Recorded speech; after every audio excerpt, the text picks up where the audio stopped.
so great to meet you. I'm such a huge fan of you and all that you've done. We're just here to talk about your wonderful career and the amazing things that you've done with Best Man, all the original movie, the Best Man Holiday, Best Man Final Chapters.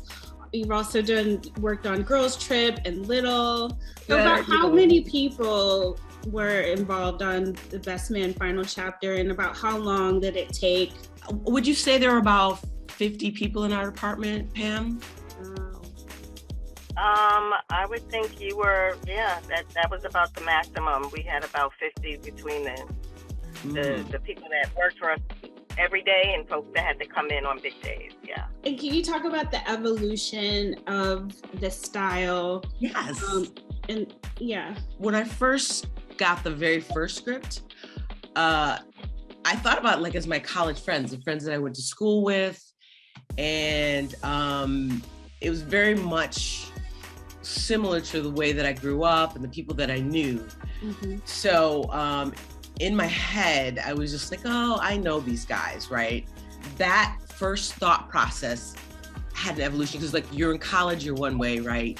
Mm-hmm. And then when you start getting married and getting up there in life and making more money, you're another way. And then finally in this last stage of their lives, that because this is the last chapter, right.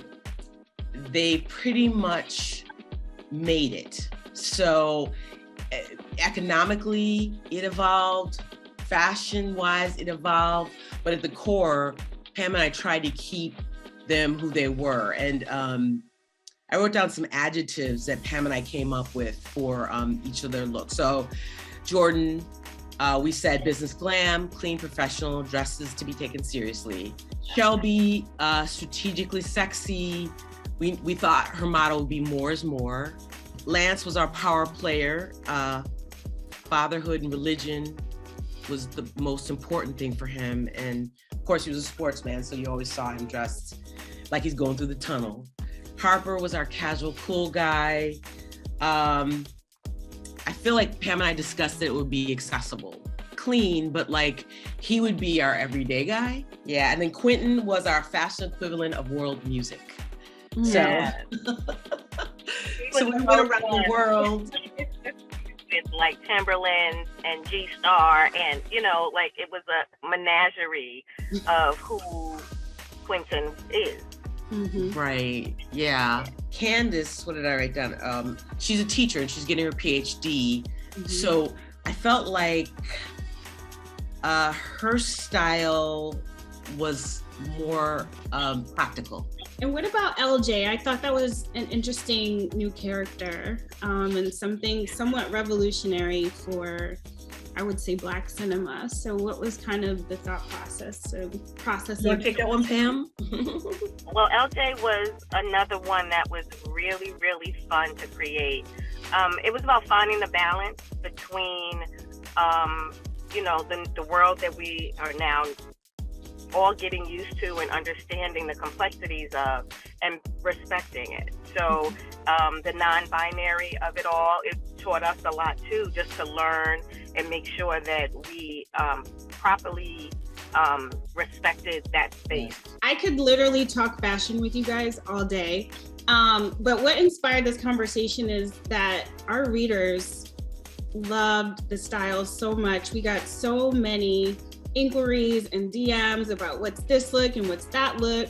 And we did our best to try to find it, but I don't know everything. So I did want to kind of go through some of the looks and see if you guys can offer insight on what people are wearing. That was Pam's secret. She found that one. Well, yeah, it was part of our team effort in our department. We put a ABB or whatever that's called out to be like, hello, everybody, we got to find the right outfit for Shelby. And we had racks of options, but this little number was from a very humble space. It was a beautiful designer in Brooklyn, and a Black man, and his name is Abdul. and his space is right here in Bedford Avenue in Brooklyn. It's not a designer known designer brand. I've heard people say it's Balmain. I've heard people say it's Givenchy. It is neither. It's a small black designer. It is a custom-made piece from Abdul, and he was formerly a designer with Limpass, right? Yes. Yes, I know him. We really tried to use people of color for this feature, this TV series, because it's so important to get us represented, because we don't always get represented, and we are so talented, you know? Okay, what about these lovely suits? Well, custom made, of course. Okay. We almost all of the suits you see, we made. That suit was off the rack, actually. And we got this, was this Mr. Porter, I believe. And then a caveat about that is that we found all these ties. When we had our first fitting, we thought, well, what could be a way to express masculine and feminine energy in one way? So we went back to the 1700s and we thought, oh, okay, that's interesting. That's when they did this. So that was our starting off point, actually, for LJ. What's the designer's name that made the cameos for us? Oh, that's Ashaka Gibbons. Yes. I'm wearing mine today too. Look. Oh, you are? I know Ashaka. She makes hats too, right? Yeah, she's an amazing milliner. Yes. And do you remember any like funny moments from behind the scenes with Tay, Sana? Terrence Howard, loving everything that was made for him, in that we would always be in a fight because he would come and take his clothes home. Oh, I forgot about that. And we would go, and our team would come to us complaining like, we don't have that shirt because Terrence took it, or those shirts are gone. And so then we'd have to call Terrence, and he was like, oh, all right, no problem, I'll bring it back tomorrow. Like, no problem, we got it back. There's a video of him at the end, I think it was his last day of shooting. He comes into the wardrobe office, and our team calls us all up in arms because Terrence has walked in to collect his rack. And we have a photo of him in his clothing shooting with 2 bags filled up like shopping bags, and he's walking out the door. He's like, thank y'all very much. I want to, if you need any other clothes you want me to take, and I'm like, no, get out. We don't need you. I mean, he looked like the bag man.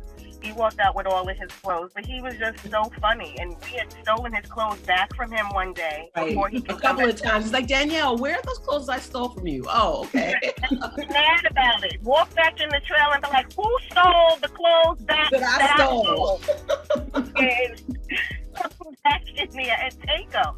So we just let him ride because he was really good with bringing it back. But he was driving our wardrobe department crazy because it was their job to make sure those clothes were on their back when we needed them. And they were like, Terrence has them. Are we going to get them back? We're like, oh my gosh. They will crack you up all the time. It's like 5 minutes before, they're about to go on camera and they're all like laughing and, having fun. And it was just like a family, because I've known them for 20 years. So, it's just like best friends getting back together. So yeah, it's just a lot of fun and chatter and just like going, remembering things and, and how we began to create these characters and just moving forward with it. But yeah. So how about this jacket? I love this. Valentino red, I believe. Right, Pam? Yep. You got it. Right. It was beautiful. I just loved the cutouts, the laser cut.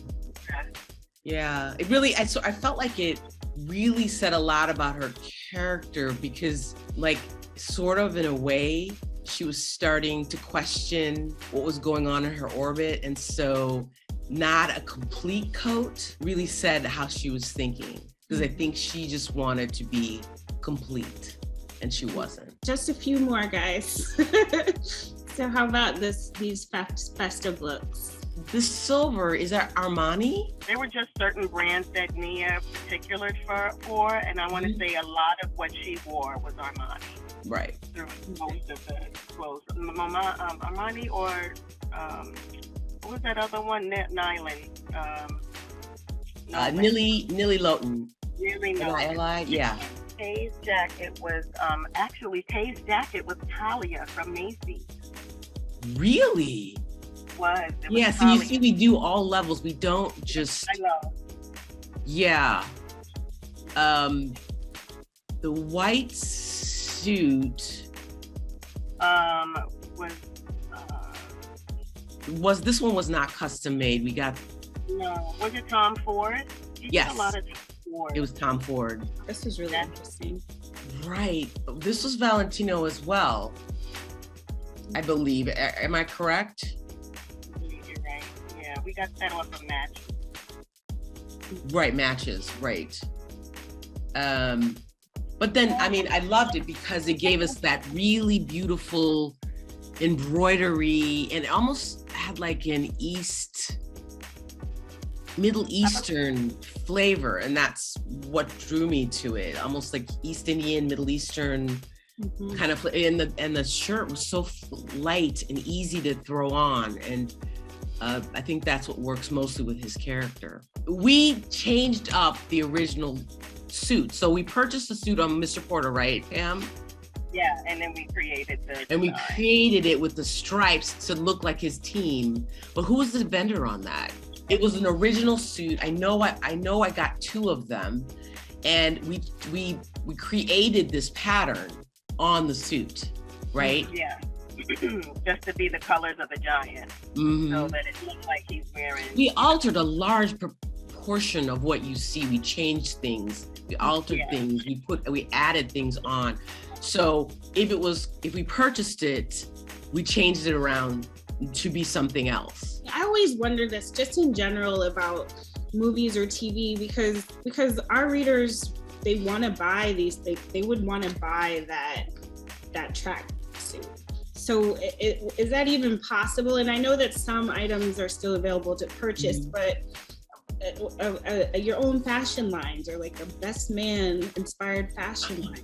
Well, it's tricky because the studio owns everything that comes out of this. They own the rights and the to do whatever. So it would have to be up to Universal, and they have done this in the past, but to create the line, it would not be up to me, because everything I do, everything that we do within the Best Man world belongs to them.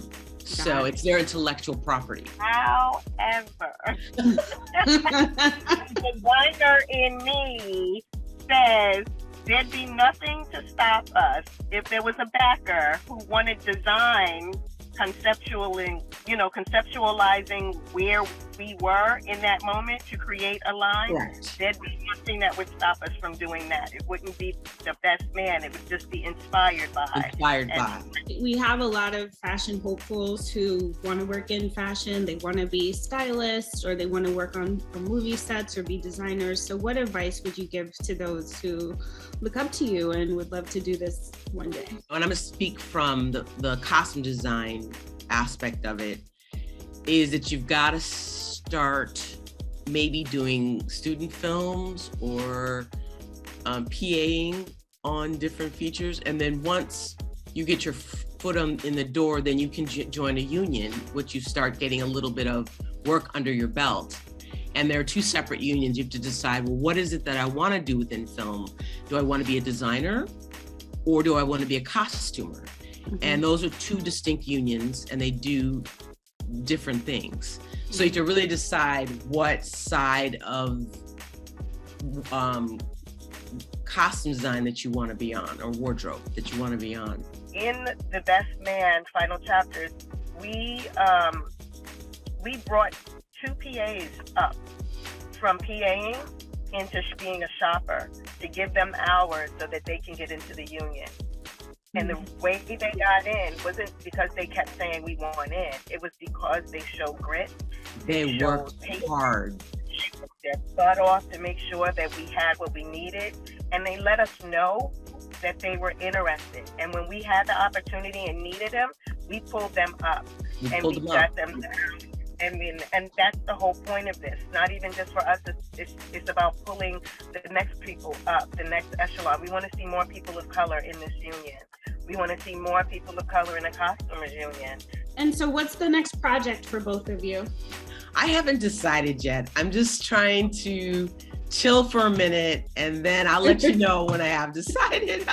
Honestly, for me, I've been doing private clients, which was a lot easier for a while, just to have just the space and the quiet to just do creative for one person at a time.